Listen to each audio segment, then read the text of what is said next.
አጋባኝ ከሆነ አግባኝ ምናምን ነገር አልኩት።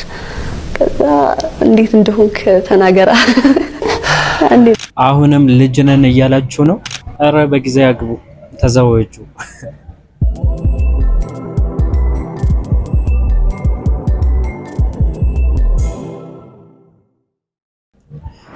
ውድና የተከበራችሁ የቻናላችን ተከታታዮች አሰላሙ አለይኩም ወራህመቱላሂ ወበረካቱ። የጌታችን ያለ መልካም ፍቃድ ሆኖ ዛሬም ለእናንተ አስተማሪና ቁም ነገር አዘል የሆኑ ቪዲዮዎችን ይዤላችሁ ብቅ ብያለሁ። እስከ ቪዲዮአችን ፍጻሜ ድረስ አብራችሁን ሆኑ። እስከዛ በመለቃቸው ቪዲዮዎች ላይ አስተያየት ጥቆማ ካላችሁ ኮሜንት ስር በጨዋ ደም በወንድማዊነት መንፈስ ማስቀመጥ ትችላላችሁ።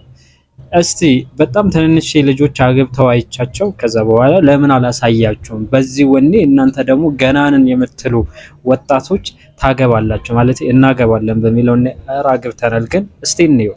ሽማግሌ የቤት ሊመጣ ነው። ታገባኝ ከሆነ አግባኝ ምናምን ነገር አልኩት። ከዛ እንዴት እንደሆንክ ተናገራ አንዴ ታርክ ምንም አላልኩ። ምን አልክ? በስልክ ነው ያወራነው። የዛን ያን ፓርት በስልክ ነው ያወራነው። ሌላ ያወራነው ነገር የለም። ግን እኔ በቃ በዛ ሰዓት የመሰለኝ እንድንታረቅ ምናምን እያዋሸችኝ ነው ምናምን የመሰለኝ እና ሀሳብ ግን ጨመረብኝ በዛ ሰዓት። እንደዚህ ነገርም አለ እንዴ ናንቲ ማሰብ ጀመርኩኝ ማለት ነው። የሰርጉ ቀን በጣም እኔ ጋር በጣም ከባድ ነበር። እሷ ጋር ያው ቀላል ነው ወላሂ ከባድ ነው። እኔ ወላሂ አንቺ እንዴ በጣም ጭንቀት የሆነ ቤተሰብ ከመች እሺ ምን አሰባችሁ? እኔ ሁለት ጓደኞቼ ወሰነዋል ምን ለማድረግ ለማግባት። እናንተስ ኮሜንት ላይ አሳውቁኝ። ማግባት አለባችሁ። በልጅነት ነው ትዳር በልጅነት ደስ ይላል። እንዲሁም ደግሞ ልጅ በልጅነት ነው አይደል የሚባለው። ሼባ ሆናችሁ ምናምን 40 አመት ሆናችሁ ስታገቡ ልጃችሁ ራሱ ሼባ ምናምን ነው የሚላችሁ። ስለዚህ ያን እንዳይከሰት በልጅነት ማግባት አለባችሁ። ከዛስ ከናንተ እኩያ የሆነ ማለት ተቀራራቢ የሆነ ልጅን ማግኘት ትችላላችሁ። ልጃችሁ እንደ ጓደኛ ራሱ ማቅረብ ትችላላችሁ። የሚሰማው ነገር ራሱ መናገር ይችላል። ስለዚህ ብዙ ጥቅሞች አሉ። ለምሳሌ ከዝሙት ሊሆን ይችላል ከተለያዩ ነገራቶች ማለት ነው። ስለዚህ መብሰል እድሜ ሳይሆን አስተሳሰባችሁን አሰሩት። ከዛ በኋላ ወደ ትዳር ወላሂ ይሄ የሆነ ነገር ካላችሁ ይበቃችኋል። አይፎን 17 ምናምን እያያዝ አይደለም በ200 በ300 ሺህ ግን ትዳር እኮ ፋ ያለ ትዳር ያስይዛል። ከዛ በኋላ የሚመጡ ነገራቶች አላህ ላይ ነው ተወኩል የምታረጉት። ሲጀመር ለነገ የሚያስብ ሰው ነገ እንዲከሰትብኛል የሚል ሰው ኢማንተኛ ያልሆነ ሰው ወይም ደግሞ በአላህ ላይ ትክክለኛ የሆነ ተወኩል የሌለው ሰው ባህሪ ነው። በነገራችን ላይ ከዚህ ባህሪ ተጠንቀቁ። ነገ ልጅ ሲመጣ እንዲህ ሆናለው እንዲህ ነው። ለዛሬ አስብ። ዛሬ አላህ ይህን ነገር ካረገልህ ነገ ደግሞ የተሻለ ነገር ደግሞ አላህ ይሰጠኛል በል። ለዛ ነገር ደግሞ ሰበብያ ታደርሳለህ። ከዛስ ከሚስት ጋር ፋክሽን ብለህ ትኖራለህ ማለት ነው። የታባቱ ሌላው የሚጃጃሉ ሴቶች አሉ አይደለ?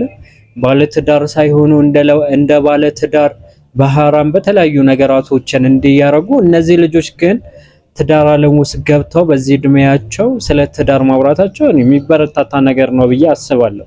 ምክንያቱም ደግሞ አንድ ሰው ለአቅመ አዳምና ሴት ለአቅመ ሔዋን ከደረሰች ማግባታቸው መልካም ነው ብዬ ስለማመን ማለት ነው።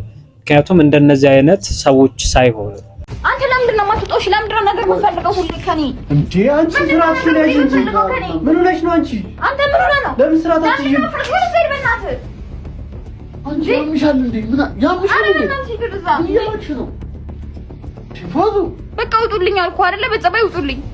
አሁን ይህ ቪዲዮ ነገ ልጃችሁ ሲመጣ ልጅ ተወልዳላችሁ። መቼስ አላህ እዚች ዱንያ ላይ ካቆያችሁ ልጃችሁ ይህን ቪዲዮ አይቶ በእናንተ የሚኮራ ይመስላችኋል? ወላሂ በፍጹም አይኮራም።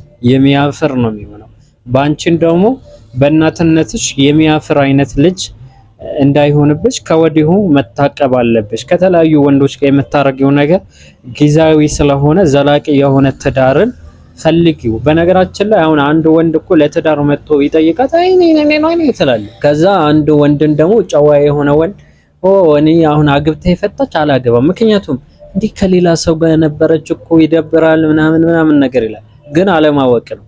ክብረ ንጽህናዋ በሐላል መንገድ የሰጠች አግብታ የፈታች በሆነ አጋጣሚ በቃ ከሰዎች ጋር አለመጣጣም ይኖራል። ለምሳሌ በባህሪ ሊሆን ይችላል፣ ዲኑ ላይ ጠንካራ ላይሆን ይችላል፣ እንደጠበቀችው ላይሆን ይችላል። በምናምን ነገር ባለመስማማት የመጨረሻ መፍትሄ የሚሆነው ምንድነው? ፍቺ ነው።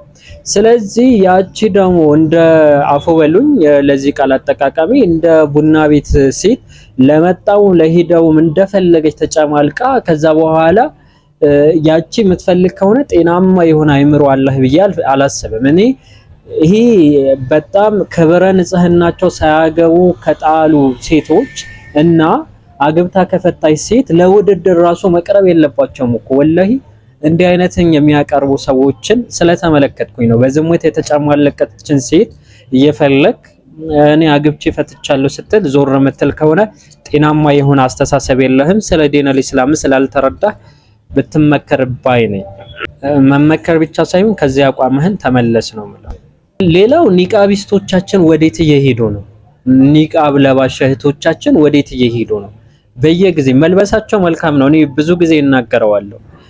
ኒቃብ አድርጋ እንዲህ ታረጋለች ምን ብላ ብላ የሚሉ ሰዎች እኔ አልሰማቸውም። ቢያንስ ለኔ ፊትና አልሆነችም፣ ፊቷን ትሸፍናለች፣ የፈለገችው ነገር ታርግ። ግን ሚዲያ ላይ ወጣ አሁን እንዲህ አይነትን ነገር ስታወራ ለኒቃቡ ክብር የለሽም። ስማት እስቲ፣ ስለ ኳስ ነው ትንተና ምናምን ነገር እንስማት።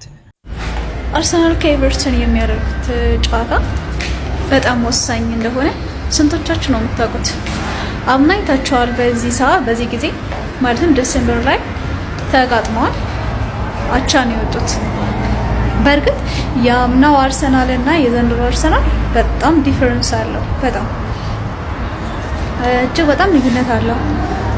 ሆኖም ግን አንዱ ነው እኮ ኮሜንት ላይ ኤአይ እና ተበሉኝ ምናምን ነገር እውነተኛ ያስብላል እኮ ወላሂ ያስብላል። ለምሳሌ እኔ ኳሳ ያለው ግን ኳሳይ ጊዜ ከተለያዩ ነገራቶች አገናኝቻ አይደለም ጀስት ሰው እንደሚዝናናው ሁሉ የሆነ ነገር አይቶ እኔን ደግሞ ኳስ በማየት እዝናናለሁ። ከሰላቴ ጋር በማይቃረን መልኩ ምናምን ነገር ራሴን ኮንትሮል አድርጌ ራሴን ተቆጣጥሬ ለማየት እሞክራለሁ ጀስት ስለሚያዝናናኝ። ለምሳሌ አንድ ሰው ፈረስ ቢጋልብ ተፈጥሯዊ ቦታ ላይ ቢጎበኝ የሆነ ደስታ እንደሚሰማ ሁሉ እኔን ደግሞ ኳስ ሳይ ደስ ይለኛል። ግን ወጥቼ ኳስ እንዲህ ነው ልል አልችልም ነው የምላችሁ። እኔ ወንዶ ራሱ ማለት ነው። ግን ኒቃብ አድርጋ ምናምን ነገር ኤቨርተን አርሴናል ምናምን በቃ ወላሂ ለኒቃባቸው ክብር ይኖራቸው። እኔ ለኒቃብ ክብር ይኖር። ኒቃብ ማድረጋቸው የሚበረታታ ነገር ነው። ዛሬ ላይ ራቆታቸው ሴቶች በሚሄዱበት ዘመን ላይ ተቀምጣቸው እናንተ ግን የአላህን ሕግጋት ጠብቃችሁ መልበሳችሁ በጣም የሚበረታታ ነገር ነው። በቃ እኔ ከምንም በላይ አከብራለሁ ኒቃቢ ሴት። እኔ ዘንድ ፐርሰናሊ እኔ ዘንድ በጣም ምትገርም ሴት ናት። ለሷ ያለኝ ደረጃ በቃላት ከምገልጸው በላይ ነው፣ በጣም ማለት ነው።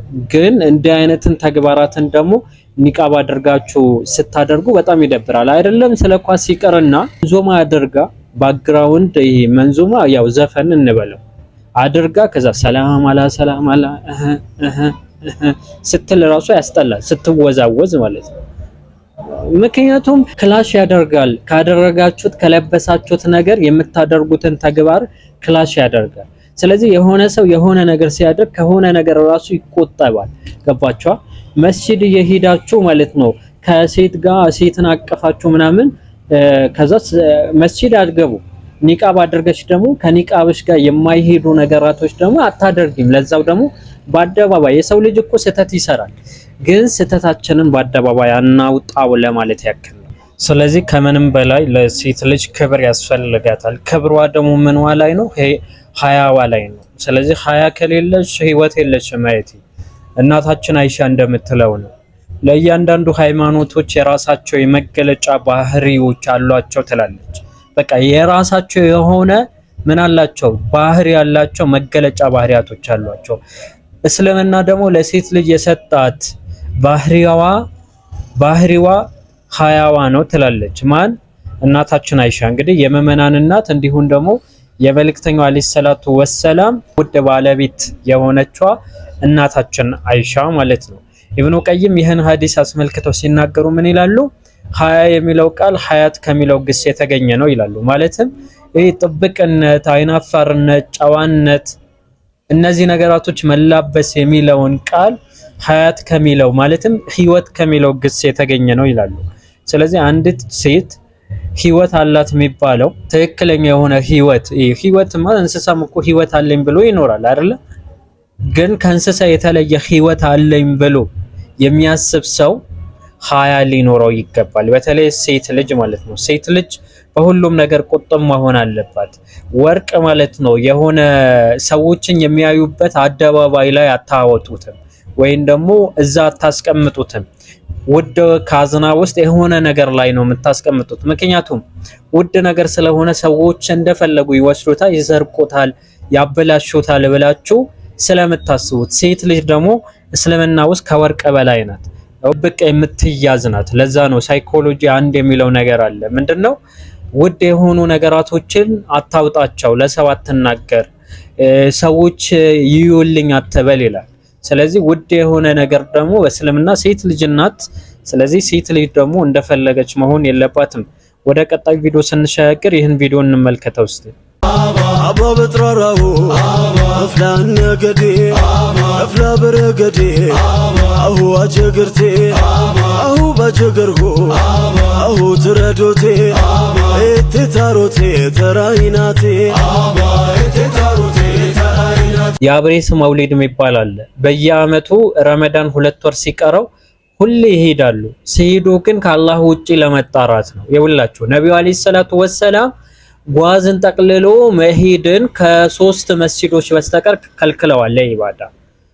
እነዚህ መስጂዶች መዲና እንዲሁም ደግሞ መካና አላቅሳ። ከነዚህ መስጂዶች ውጪ ለአምልኮ ጓዝን ጠቅልሎ መሄድ ከልክለዋል። ዛሬስ አህባሽና ሶፊያ ለዛው ደግሞ ቀብር አምልኮ ቦታዎችን እየሄዱ ምን ያደርጋሉ? ጓዛቸውን ጠቅልለው ከአላህ ውጪ ይጣራሉ።